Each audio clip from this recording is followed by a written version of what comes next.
வணக்கம். இது ஏன் என்ற கேள்வி. நான் ஷபீர் அஹ்மத். நீண்ட நாட்களாக தலைமறைவாக இருந்த, பல ஆண்டுகளாக ஓய்வு எடுத்து கொண்டிருந்த நம்மளுடைய சிவபிரியன் சார் மீண்டும் ஏன் என்ற கேள்வி நிகழ்ச்சிக்கு வந்திருக்கிறார். அவரை முதல்ல நம்ம வரவேற்கிறோம். வணக்கம் சிவபிரியன் சார். நான் தலைமறைவாலாம் இல்லை, ட்விட்டரில் இருந்தேன், எல்லாருக்கும் தெரியும், ஸ்டோரிஸ் பல யூடியூப் சேனலில் பேசிகிட்டு இருந்தீங்க. ஆனால் நியூஸ் மினிட் தமிழுக்கு அவர் வந்து தலைமறைவாக தான் இருந்தார்.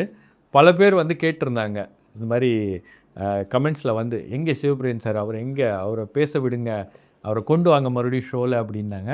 So on popular demand we have Sivapriyan with us in this show and welcome back Sivapriyan sir. Thank you Sabir.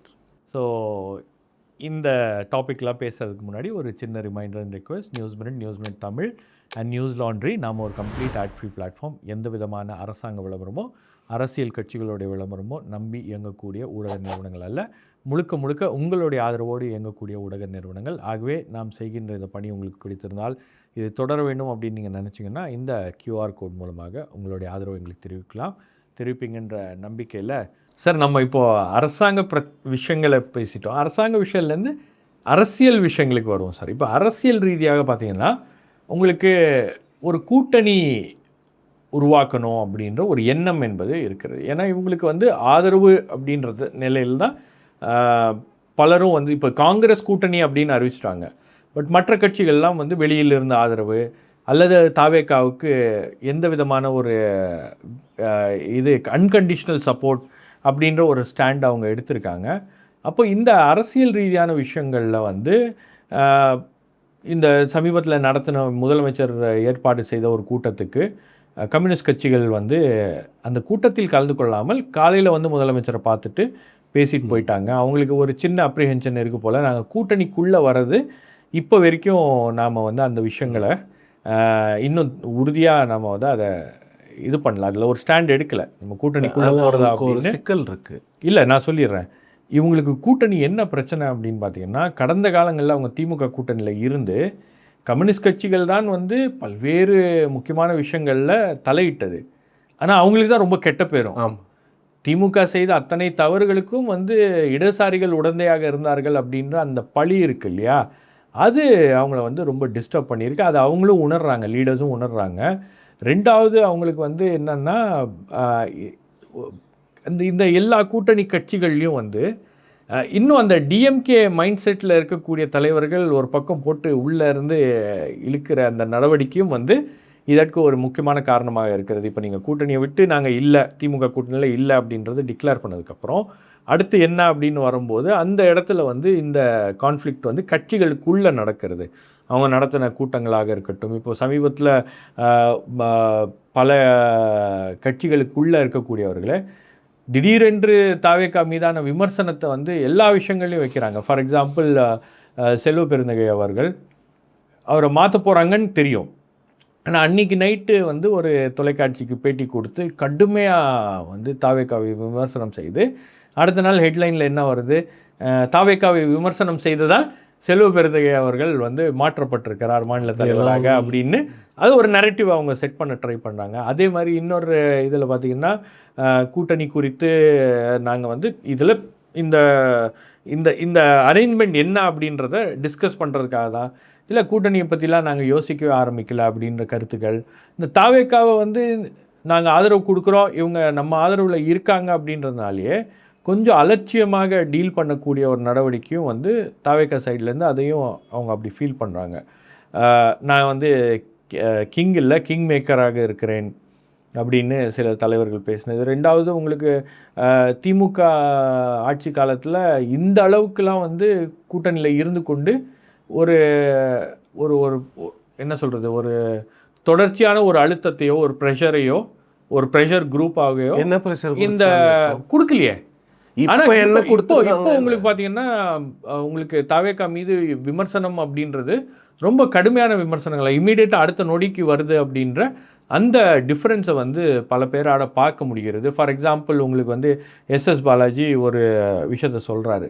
கடந்த ஆட்சி காலத்தில் நீங்கள் என்ன பண்ணீங்க அப்படின்ற அந்த கேள்விகள் அவரை நோக்கி எழும்போது எந்த பதிலும் இல்லை. பட் ஆனால் விமர்சனம் வந்து வைக்கிறாங்க. கொஞ்சம் டிவிகே கவர்மெண்ட் ஃபார்மேஷன் அவங்க ஃபார்ம் ஆனதுக்கப்புறம் அது கொஞ்சம் அலட்சியமாக டீல் பண்ணுறாங்க அப்படின்ற மாதிரி ஒரு எண்ணம் அப்படின்றது பலர் மத்தியில் இருக்கிறது அப்படின்றதையும் வந்து என்னால் பார்க்க முடியுது. பட் அரசியல் ரீதியாக என்ன நினைக்கிறீங்க? டிவிகேவுடைய ட்ரெஜெக்டரி எப்படி இருக்குது? அரசியல் ரீதியாக அவங்க ஒரு சில தவறுகளை செய்யக்கூடாது. தவறுகளுக்கு அப்புறம் வரும். இந்த கூட்டணி ஃபார்மலைஸ் பண்ணதுங்கிறது வந்து தாவேக்காவுக்கு ரொம்ப நல்ல விஷயம். இது வந்து ஒரு பெரிய பொலிட்டிக்கல் மெசேஜ் தான்.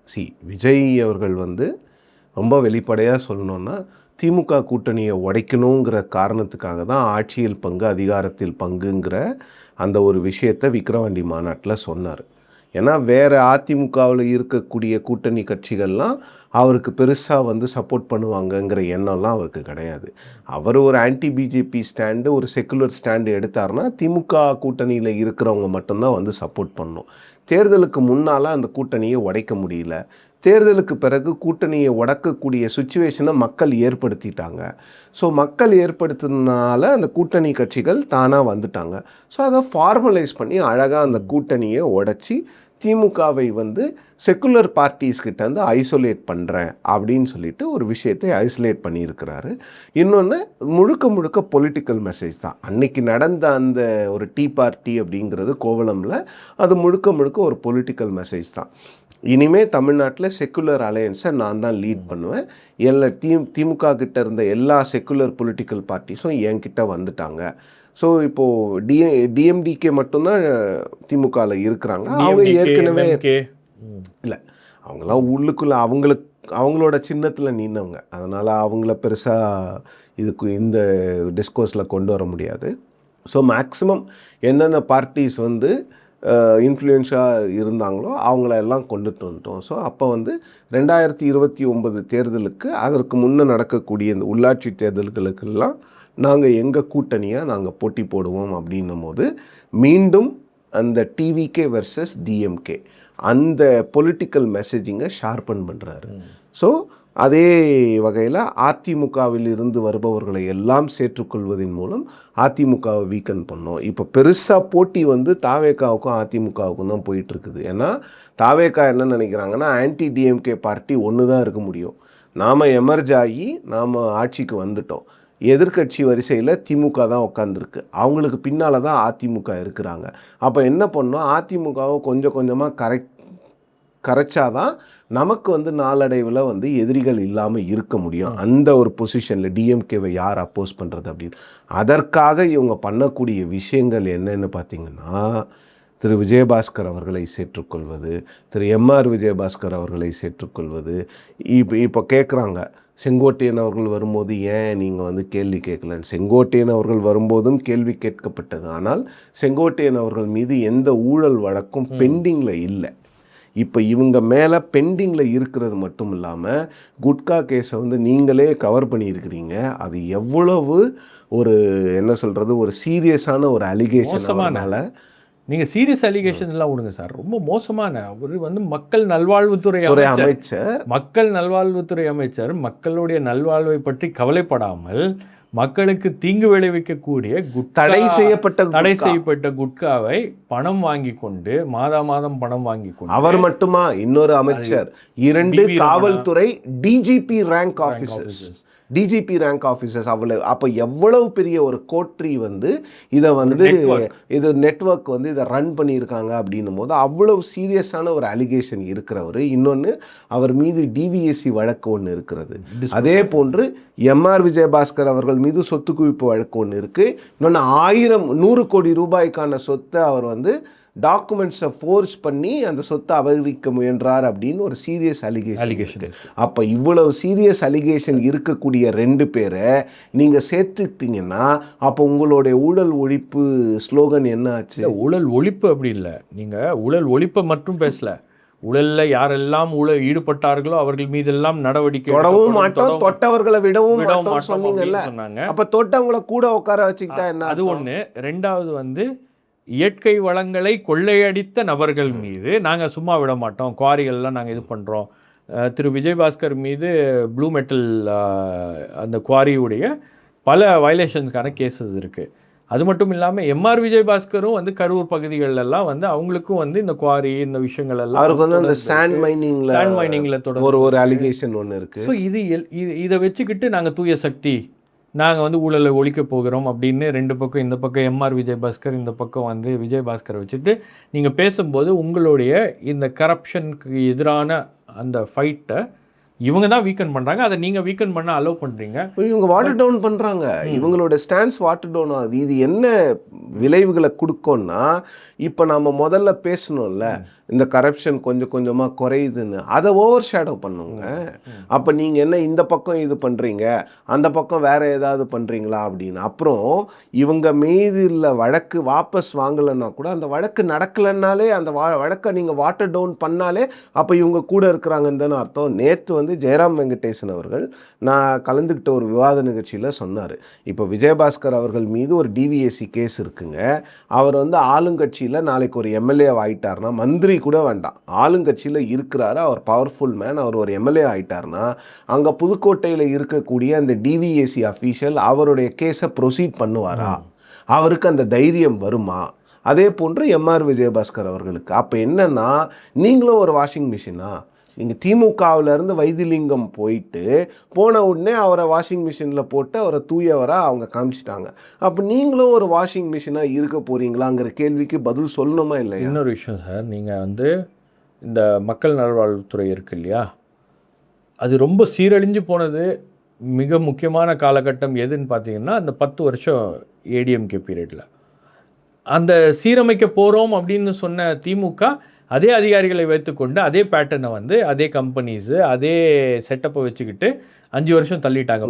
ஒரே ஒரு இன்டர்வென்ஷன் ஷபீர், அது அந்த துறையை பற்றி பேசும்போது இப்போ வந்திருக்கக்கூடிய திரு அருண்ராஜ் அவர்கள் ஒரு விஷயத்தை மட்டும் ரொம்ப ஓப்பனாக ஆஃபீஸர்ஸ்கிட்ட சொல்லியிருக்கார். என்னென்னா, டாக்டர்ஸ்கிட்ட, நான் கேமரா மைக் வச்சுக்கிட்டு இன்ஸ்பெக்ஷனுக்கு வரமாட்டேன்.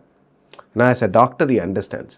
நீங்கள் வந்து கேமரா இன்ஸ்பெக்ஷன் வச்சுக்கிட்டு போய் டாக்டர்ஸை ஒவ்வொரு இடமா சஸ்பெண்ட் பண்ணிங்கன்னா அது டாக்டர்ஸோட மொராலை எந்த அளவுக்கு கீழே தள்ளுங்கிறது யாருக்குமே தெரியாது. இன்னொன்று வந்து டாக்டர்ஸ் அப்படிங்கிறவங்க தமிழ்நாட்டில் வந்து எவ்வளோ ஓவர் ஒர்க்டாக இருக்கிறாங்க அப்படிங்கிறது நீங்கள் ஹாஸ்பிட்டல்ஸ்க்கு போய் பார்த்தா தான் தெரியும். இங்கே இல்லை, திரு அருண்ராஜ் அவர்களே ரொம்ப வெளிப்படையாக ஸ்டேட்மெண்ட்டே கொடுத்துருக்குறாரு. இந்த தமிழ்நாட்டில் வந்து ஹெல்த் இன்ஃப்ராஸ்ட்ரக்சரில் எந்த குறையும் கிடையாது, அதை நம்ம சீர் பண்ணணும். நிறைய மிஷின்ஸ் வந்து அட்வான்ஸ்டு டெக்னாலஜி மிஷினரியெல்லாம் நம்ம வச்சுருக்குறோம் அப்படிங்கிறது. அது வந்து ஆக்சுவலாக அந்த துறை இது வரைக்கும் எப்படி இருந்தது, நம்மக்கிட்ட அட்வான்ஸ் எக்யூப்மெண்ட் இருக்குது, எல்லாமே இருக்குது. இதெல்லாம் இந்த 2 திராவிட கட்சிகளினுடைய சக்ஸஸ். ஆனால் அவங்களுடைய நெகட்டிவ்ஸ் என்னென்னு பார்த்தீங்கன்னா, துறையை சரியாக நடத்தலை. சார், இப்போது நேற்று ஒரு டாக்டர்கிட்ட பேசிகிட்டு இருந்தேன். அவர் வந்து இந்த சங்க நடவடிக்கைகள்லாம் ஈடுபடுகின்றவர். அவர் என்ன சொல்கிறாரு, சார் எங்களுக்கு கிரீவன்ஸ் வந்து ரொம்ப அதிகமான கிரீவன்ஸ் இருக்குது சார். கடந்த காலங்களில் நாங்களே வந்து விஜயபாஸ்கருக்கு எதிராக கம்ப்ளைண்ட் கொடுக்கறது கூட நாங்கள் தயாராக இருக்கோம். இப்போ அவர் தாவேக்கால வந்தால் நாங்கள் கம்ப்ளைண்ட் கொடுத்தா என்ன நடவடிக்கை எடுப்பாங்க அப்படின்ற ஒரு கேள்வி. ரெண்டாவது, டிஎன்எம்எஸ்சியில் பல பெயர்களில் பல கம்பெனியில் இந்த கான்ட்ராக்ட் போயிட்டுருக்கு. இது திமுக ஆட்சி காலத்துலேயும் அது வந்து தொடர்ந்து நடந்து கொண்டே இருந்தது தான் அப்படின்றது தான் தகவல். அப்போ டிஎன்எம்எஸ்சி அப்படின்ற அந்த ஒரு கார்ப்பரேஷனை இவங்க சீரமைக்க போகிறாங்க அப்படின்னா, இவர் சிஸ்டம்குள்ளே இருந்தார்னா, ஆளுங்கட்சியாக இருந்தார்னா அதை எப்படி நீங்கள் பண்ணுவீங்க? அந்த இன்டர்வென்ஷன் வந்து இவர் ஏதாவது ஒரு சைடில் இன்ஃப்ளூயன்ஸ் பண்ணுறதுக்கான வாய்ப்பு இருக்குது. ரெண்டாவது, Vijayabaskar is a very calculative player, very influential person. நீங்கள் வந்து இங்கே வேணால் அவர் அப்படியே வந்து எல்லாரையும் வந்து இன்ஃப்ளூயன்ஸ் பண்ணக்கூடிய. ரெண்டாவது, உங்களுக்கு வந்து தாவேக்காவுக்குள்ளே இருக்கிறவங்க, ஃபார் எக்ஸாம்பிள் புதுக்கோட்டை மாவட்டத்திலே இருக்கிறவங்க, அந்த கட்சிக்காரங்களே வந்து இவருக்கு எதிராக தான் நாங்கள் வந்து எமர்ஜாய் நிற்கிறோம். இன்னும் வந்து எங்களால் வந்து ஸ்டெடியாக கூட ஆக முடியல. அந்த நேரத்தில் நீங்கள் மறுபடியும் இவங்களை கொண்டு வந்து சேர்க்குறீங்க அப்படின்னும் போது அவங்களுக்கு தான் முக்கியத்துவம் கொடுக்கப்படும், அவர்கள் தான் வந்து முக்கியத்துவம் பெறுவார்கள். அப்போ எங்களுக்கு வாய்ப்புகள் என்ன? எங்களுக்கு வந்து மறுபடியும் இவங்க பின்னாடியே நாம் இருக்கணும். அவங்களுக்கு வரக்கூடிய பொலிட்டிக்கல் ஆப்பர்ச்சுனிட்டிஸை தட்டி பறி ஏடிஎம்கேலேருந்து வர்றவங்க ஸ்நாட்ச் பண்ணுறாங்க. அதுதான் இப்போ நடக்க போகுது. திமுகவில் அதான் நடந்துச்சு. இப்போ நான் இன்னொன்று சொல்கிறேன், இதில் இன்னொன்று ஷபீர், அதை முடிச்சிடறாங்க. இன்னொரு பாயிண்ட் என்னென்னா, நீங்கள் இந்த வாஷிங் மிஷின் இதெல்லாம் தாண்டி இது ஊழல் நடந்ததோ இல்லை இந்த விவகாரங்கள் நடந்ததெல்லாம் அதிமுக ஆட்சியில். இப்போ அவங்கள நீங்கள் சேர்த்துக்கிட்டிங்கன்னா, ஒரு வேளை நாளைக்கு வந்து அவருக்கு பதவி கொடுக்குறீங்கன்னு வச்சுக்கோங்க, அமைச்சர் ஆக்குறீங்கன்னா, திமுக வந்து அதிமுக ஆட்சியில் நடந்த ஒரு ஊழலுக்கு திமுக பழி சுமந்தது திரு செந்தில் பாலாஜி அவர்களுடைய விவகாரத்தில். அப்போ அந்த படியை நீங்களும் கண்டிப்பா. அப்போ பாஜக சும்மா விடுமா? இதெல்லாம் யோசிக்க மாட்டாங்களா? அதிமுக ஆட்சியில் நடந்த ஊழலுக்கு இல்லை அதிமுக ஆட்சியில் நடந்த முறைகேடுக்கு திமுகவோ தாவேக்காவோ ஏன் பழியை சுமக்கணும்? ஏன் திமுகவுக்கு அவ்வளோ பெரிய பிரச்சனை வந்த பிறகு கூட ஏன் அதை புரிஞ்சிக்காமல் இதை பண்ணியிருக்காங்க அப்படிங்கிற கேள்வி எழுதல நாளைக்கு. ஏன்னா இடி அப்படிங்கிற அந்த ஏஜென்சி வந்து ஒரு டிவிஎஸ்சி எஃப்ஐஆர் இருந்தால் அதை ப்ரெடிகேட் அஃபென்ஸாக வச்சு நீங்கள் ஃபைல் பண்ணலாம், நீங்கள் அந்த கேஸுக்குள்ளே வரலாம். அப்படி தான் நிறையா கேஸுக்குள்ளே வந்திருக்கிறாங்க. அப்போ நீங்களே ஏன் பிஜேபிக்கு ஒரு ஹேண்டில் எடுத்து கொடுக்குறீங்கன்ற ஒரு கேள்வியும் இருக்குல்ல. பொலிட்டிக்கலாக இது அவங்களுக்கு வந்து ஒரு பிரச்சனையாக வரலாம். இப்போ இல்லைன்னா கூட maybe at a later stage நிச்சயமாக தாவேக்காவுக்கு ஒரு பிரச்சனை வரும். திமுக என்ன விஷயங்களை என்ன பிரச்சனைகளை சந்தித்தார்களோ அதே பிரச்சனைகளை தாவேக்கா சந்திப்பார்கள். திமுக அட்லீஸ்ட் ஃபைட் பண்ணாங்க, ஹேண்டில் பண்ணாங்க. தாவேக்காவில் அதை செய்ய முடியுமா? இந்த நேரத்தில் நாங்கள் வந்து தேவையில்லாத விஷயங்களுக்கெல்லாம் வந்து ஒன்றிய அரசாங்கத்தோட மோத மாட்டோம் அப்படின்லாம் சொல்லிட்டு, இது தேவையான ஒரு விஷயம். இப்போ விஜய் பாஸ்கரை ப்ரொடெக்ட் பண்ணுறதும் அவருடைய கேசஸுக்காக இவங்க வாதாடுவதும் தான் வந்து தாவேக்காவுடைய முழு நேர பணியாக கூட அவங்க வராங்க, நாங்கள் சேர்த்துக்கிறோங்கிறது வந்து லாஜிக்கே இல்லை. அந்த லாஜிக்கே வந்து ஏற்றுக்கொள்ளும்படியாக இல்லை. இப்போ எல்லாரும் என்ன சொல்கிறாங்க, அவங்க வராங்க நாங்கள் சேர்த்துக்கிறோம். ஜெயலலிதா அவர்கள் தேமுதிக எம்எல்ஏஸை சேர்த்துக்கலையா? அவங்க சேர்த்துக்கவே இல்லை. அவங்க என்ன பண்ணாங்கன்னா ரொம்ப பொலிட்டிக்கலி அவங்கள வந்து இண்டிபெண்ட் குரூப்பாகவே நீங்கள் சட்டமன்றத்தில், ஏன்னா அவங்களுக்கு மெஜாரிட்டி இருந்தது. இவங்க வரணுன்ற அவசியம் இல்லை. இவங்களுக்கு மெஜாரிட்டி இல்லாததுனால இவங்க என்ன நினைக்கிறாங்கன்னா, நமக்கு ஒரு 120 பேர் நம்ம கட்சிக்குள்ளே நம்ம சிம்பிளில் ஜெயித்தவங்க இருந்தால் நல்லதுன்னு நினைக்கிறாங்க. ஆனால் ரியாலிட்டி என்னென்னா, இந்த கவர்மெண்ட்டை யாரும் கவுக்கவே முடியாது ஷபீர். யாருக்கிட்டேயும் ஒன்று நம்பர்ஸ் இல்லை. டிஎம்கே கிட்டேயோ ஏடிஎம்கே கிட்டேயோ இந்த கவர்மெண்ட்டை கவுக்கிறதுக்கான நம்பர்ஸ் இல்லை. அப்போ என்ன பண்ணணும்னா தாவேக்கா இந்த மாதிரி விஷயங்களெல்லாம் பண்ணாமல் அவங்க கவர்னன்ஸில் கான்சென்ட்ரேட் பண்ணாலே போதும். இன்னொன்று நிறைய விஷயங்கள் வந்து ஒரு அட்வைஸ் கொடுக்கப்படும் போது அது இமீடியட்டாக ஏற்றுக்கொள்ளப்படுகிறது.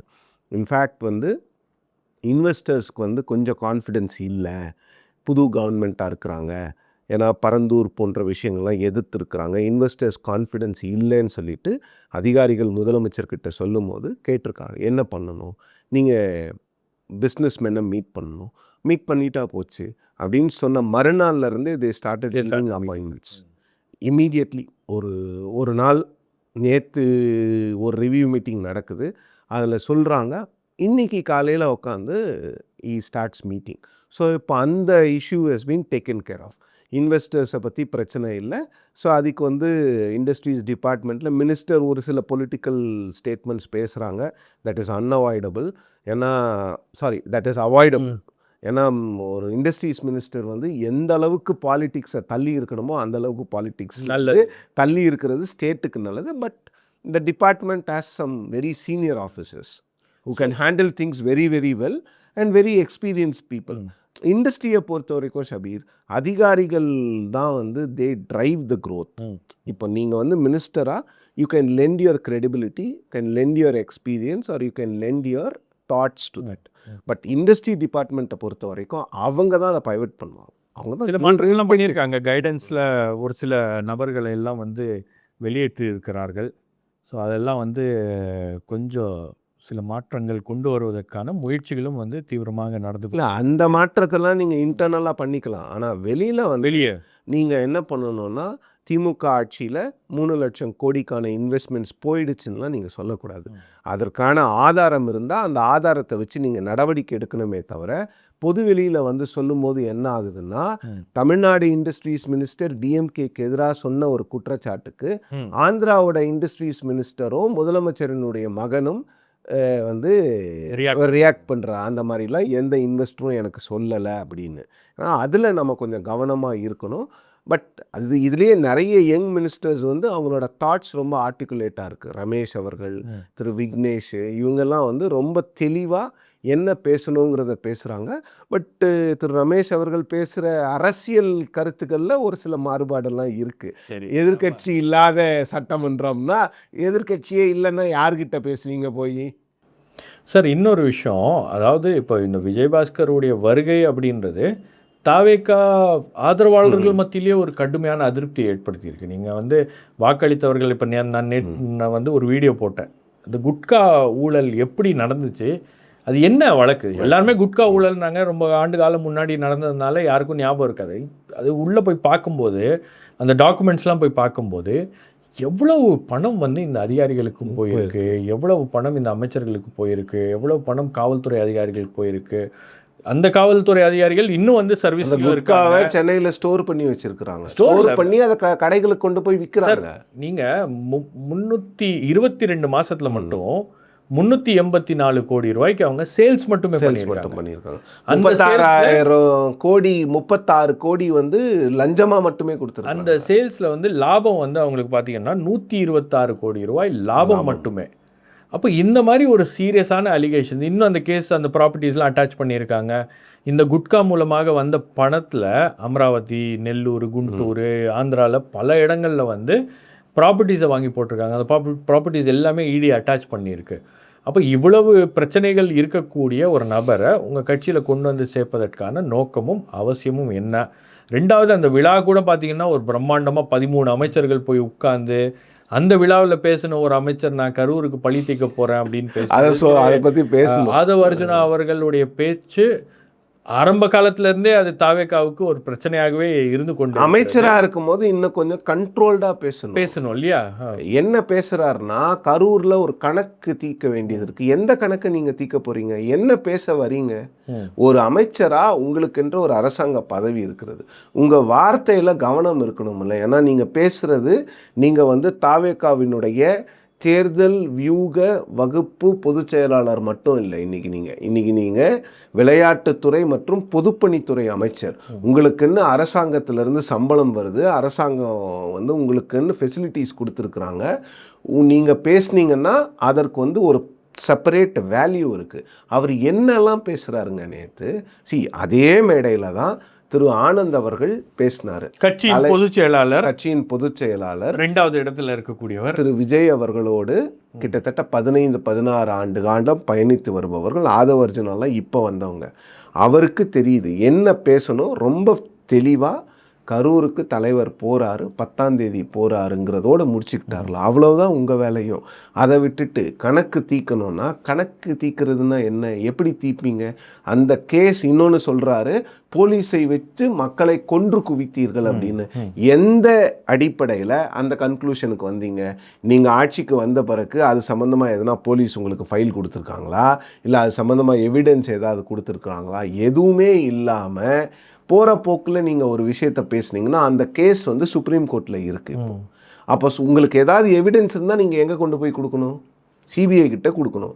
இல்லை வந்து தமிழ்நாடு கவர்மெண்ட் ஒரு அஃபிடவிட் போட்டு சுப்ரீம் கோர்ட்டில் அதை சப்மிட் பண்ணணும். அதை விட்டுட்டு ஒரு எலெக்ஷன், ஒரு தேர்தல் மாதிரி ஒரு எலெக்ஷன் மேடையில் போய் ஒரு பொலிட்டிக்கல் மீட்டிங்கில் போயிட்டு நீங்கள் இஷ்டத்துக்கும் பேசினா அது என்ன நியாயம்? இது என்ன விதமான ஒரு விஷயத்தை சொல்லுங்க? அந்த விஷயம் தொடர்பாக நீதிமன்றத்தை நாடுகிறது, போவாங்க.